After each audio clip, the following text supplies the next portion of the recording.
Hello and a very warm welcome to another edition of Talking Germany. And my guest today is one of the most talked about, most successful and best paid managers in German business. And without any further ado, here he is, Jochen Zeitz. Hello.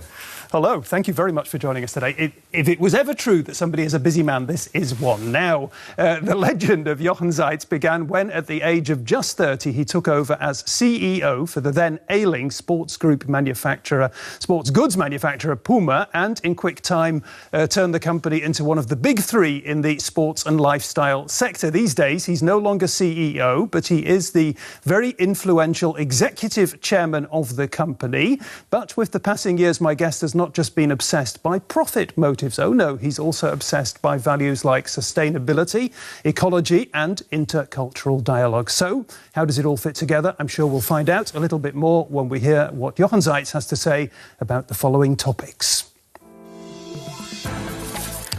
Profits and principles. Jochen Zeitz combines the predatory instincts required in the business world with a strong commitment to ecological and humanitarian projects. Helping hands. Like our guest, many here in Germany are involved in initiatives to help the people of Africa, including the Bavarian relief organisation Humanitarian. And the fast track. A growing number of German parents are turning away from the state sector and sending their kids to private schools.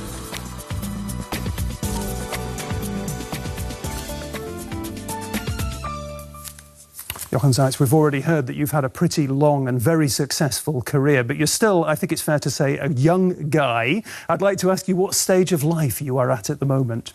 Well, I'm sort of close to my midlife crisis, I guess. I hope to jump over that very quickly. That's interesting. That was exactly the wording I was going to use on my follow-up question. Where's the midlife crisis come from? What's it all about? Well, I said it's still to come, so I haven't felt it yet. So maybe I jump that and go straight into the next chapter. But something is already happening. I mean, when I look into your biography, you've bought a farm in Africa. You've stepped back as CEO. You've stepped back from the front line at Puma. Yeah, you've written a book about prayer and meditation and values. Come on, something's going on there. Well, I'm actually still CEO, but I'm CEO of a group that actually owns Puma. So I'm still quite busy. I thought it would go a little slower, but my life hasn't really slowed down very much. I'm probably a lot more aware of what I'm doing every day, whereas, the past was a chase. Today I'm very conscious about the chase that is going on, and but I enjoy it, otherwise I wouldn't be doing it. Okay, let's just talk about where is home for you these days. You've got a job in Paris, more or less, yeah. You've got as far as I know, you've got a house in northern Bavaria. You've got a house in Ibiza, yeah. You've got a farm in Africa. Where do you live? Well, sometimes it feels like living on the go and in a plane. I enjoy traveling, and I'm trying to use my hubs to refuel, to re-energize. But I'm traveling quite a bit right now. I've been on the road for 2 weeks. I'm back for the weekend, and then I'm on world tour again for another 2 weeks. Okay. Jochen Zeitz, we'll talk about Africa in just a minute. I'd like to talk about, though, your very early days. Go back to your childhood a little bit. I read somewhere that as a child you were brought up with Protestant discipline. Well, that is maybe an exaggeration. Discipline, not in terms of strictness, but with the values of the Protestant religion, I suppose. And that made you a man of values. When this seminal moment in your career, when you took over as CEO of Puma, when you were just 30 years old, was it that background that gave you the confidence to be able to meet that challenge? It was a tough challenge. Yeah, I always thought it was actually great moment and an exciting opportunity, because that's what I studied for, to get responsibility early on in my life, and I was given the opportunity and I just looked at it as... But come on, for most people that kind of responsibility would be absolutely crushing. Well, that's what a lot of journalists actually said. He will be crushed by the pressure that is coming upon him. But I never felt the pressure. I just, enjoyed it. It was a very tough moment because the company wasn't doing well. But I just saw the opportunity, grabbed it and ran with it, and never looked back. Okay. We hear a lot, I mean, the general economic climate in Europe and globally at the moment is not very favourable, it's not conducive, but we hear a lot, nevertheless, about the success of all the big German companies, the DAX 30 companies, the blue chips, about the Mittelstand, the small and medium-sized companies. What was so what in your career was the German element of your success? Perseverance, I guess, you know, and being reasonably well organized, but also, you know, being very creative about going or taking different routes to what others were taking. So I mean, we always thought outside of the shoebox, as we usually say at Puma, and we try to be creative, but we also organized the company in a very good way. We never lived beyond our means. We never except in the early days, you know, had bank loans or bank debt. We were always net cash positive, because when I started, I was living with a German bank pool of 12 banks, and that's the experience you'd never want to have again in your life. So we always, you know, did what we said, and we said what we did, and that's what made us successful, being very creative on the way. And what you also did was you outsourced an awful lot of Puma's manufacturing capacities to countries with low wages, with poor trade union representation, and so on and so forth. There's been a lot of criticism of that right down the years. Well, you know, if you want to be competitive, you have to have a price offering that is competitive. And manufacturing in Europe at the time was just no longer competitive. In fact, the whole infrastructure of the sporting goods industry had already moved to Asia. And moved to sweatshops in Asia? Well, I wouldn't say that. In fact, I think the standards that we've introduced to the factories are well above anything that that local manufacturers were used to at the time. So I think when you talk about human rights, we introduced freedom of speech. We introduced labor representation, unions, and the freedom to organize yourself, speak up. We introduced higher health standards, living standards. So I would say we actually contribute to a better lifestyle also in Asia.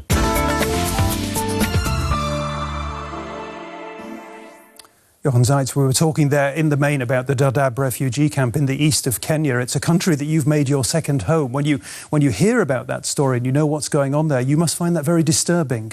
It is very disturbing. It has not rained in Somalia for such a long time, and as a result, and in addition, of course, the conflict that's going on still in Somalia, it just makes relief work even more complicated than, you know, just the fact that you need to bring food to the border of northern Kenya, and it's a devastating situation, unfortunately. And you yourself, you've got very much involved in Africa, very much involved in humanitarian initiatives, some of them that you are actually leading yourself. You're very committed there. Tell us a little bit more about that. Yes, I mean, I find Africa to be a fascinating continent, and we often see only the negative sides of Africa on TV, but it's something that gave me a lot as a continent. I really enjoy the people. I love nature, you know, I love the way people, you know, interact with you. So we always talk about giving something to Africa. You know, I've received a lot back from Africa, and that's why I made it a second home. But tell me in concrete terms about your foundation, about that, because it is based in Kenya. That's the country we're talking about. Tell me about some of the work you've actually been doing. Well, it's a conservation-based foundation, so we are very much trying to conserve our planet, or the spaces that we occupy. You know, my farm, that's where the headquarters of my foundation is working holistically with the community. We talk about intercultural development according to the 4 Cs: conservation, community, culture, and commerce. So everything is commerce-based, but it's trying to conserve the land we work with, supporting the community, working with the community, including them in the work that we do, giving them jobs, as well as giving them opportunities to develop their own community, and of course preserve the culture and evolve the culture around us. This thing about the positive message is very, very important, because I know how often I talk to people from Africa and they say to me, people in the media, yes, you should be reporting on things like the refugee crisis, but you should also be reporting on and talking about just what a continent of opportunity it is. It certainly is, and I believe that Africa will be the new frontier as well. There will be tremendous opportunities, and the people are ready for it. And, you know, we've destroyed nature in many parts of the world, but in Africa there are lots of places where nature is still intact. So I think we should actually also learn from Africa, because it has started to preserve its nature while we are trying to rebuild in many parts of our Western world. Okay. Well, we've been talking in the broadest terms about opportunity, of course, you just heard it, and development. Let's look now at another angle on the same questions, because here in Germany, more and more parents believe that they will provide their children with a better chance in life if they send them to a private school. Is it right? Is it fair? Does it work? We'll talk about those questions in just a second, but let's have a look at this report first. The Galileo Secondary School is now officially opened. In mid-August in 2011, another private secondary school opened in Berlin. It was named for the famous Italian scientist, mathematician and philosopher Galileo. It's the first day, and parents and pupils are full of expectation. They begin with a tour of the newly renovated classrooms. As the students look around, parents talk about their experiences at other schools. Most considered this new school the alternative they'd been waiting for. We were really unhappy with the old school. We didn't like the way the pupils were treated with their various strengths and weaknesses. When I read about the concept here, I thought it would be perfect for my son. Here they intend to put theory into practice, so we said, yes, let's do it. Meanwhile, the 18th, 7th and 8th graders are still busy getting to know each other. They'll be taught by 5 teachers. The conditions are ideal, and the kids are looking forward to learning. It's exciting because the school is new and unfamiliar. We're the first to attend, so no one can say anything about it yet, and that's exciting. The school is aiming high. Individualized instruction, lots of practical courses, no classes. It's quite daring to commit yourself to a school without a track record. But the concept was so powerful that these teachers said, I'm in. I want to be part of that. One of the teachers is Markus Reisch. He teaches biology, physics and chemistry and likes the practical application aspect. You learn about something by doing it, not by reading or talking about it, just by doing it. It's the primary way children and young people learn. Gifted students will also get a chance to shine. In conventional schools, they're often under-challenged and socially isolated. We're talking about highly gifted kids here, but they are still young. They've got to be fostered and guided. They can't do it all right away either. I found the concept so convincing that I said I would live off bread and water to pay for it if I had to. It's not cheap. Parents pay up to €480 per child in monthly fees.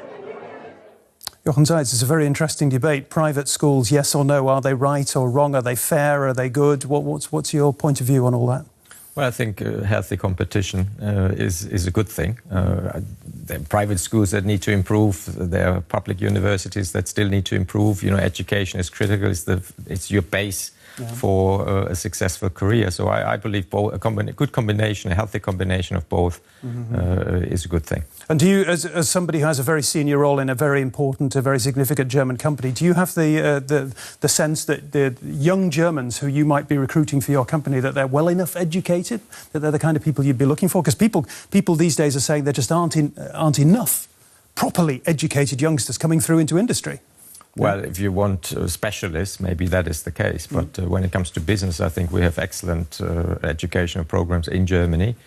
What's important, though, is that we need to think international. I think it's important to have an opportunity to go abroad, learn on other languages, study in other languages, live abroad while you're studying, and take the time to also do the internships and get some practical experience. So it's really the combination that is important, and you can have that also when you go to a public university. You just have to have the initiative to really try different things. Okay, let's talk about you again a little bit. Let's when I read about you, people say you're always looking to the future. Is that true?